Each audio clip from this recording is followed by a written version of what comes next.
Mais mon Dieu, j'ai une grande famille. 4 enfants, 10 petits-enfants, une arrière-petite-fille. Donc, vous savez mon âge. De toute façon, j'ai pas de gêne à le dire. Quand t'es rendu que t'es arrière-grand-mère, c'est parce qu'il a passé bien de l'eau en dessous de ton pont.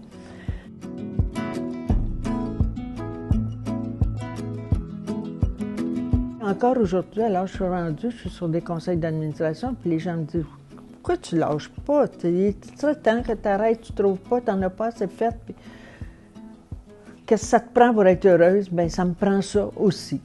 Et souvent, ce que je trouve, c'est que les enfants ont peur pour nous, ont peur qu'il arrive de quoi, puis ont peur que, Donc, ils nous incitent à prendre des décisions qui ne font pas toujours notre affaire.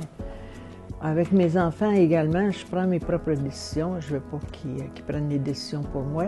Si ce n'est pas les bonnes que j'ai prises, bien, je ne leur reprocherai pas de m'avoir incité à prendre une mauvaise décision. On ne vieillit pas tous de la même façon. C'est certain que quand je parle comme ça, je respecte aussi les gens qui, physiquement ou psychologiquement ou mentalement, ne sont pas capables de faire la même chose.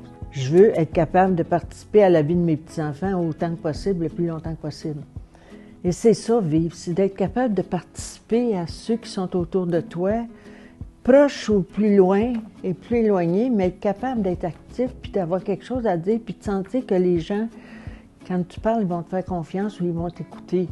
C'est sûr qu'il y a des fois, on cherche un peu nos mots, mais tout le monde les cherche toute sa vie.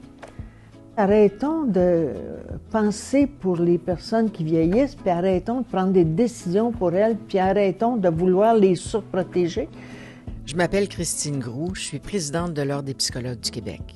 Ce que vous venez de voir fait partie d'une série vidéo et balado intitulée « Au fil du temps ». Et pour en savoir plus, je vous invite à venir sur notre site web aufildutemps.québec.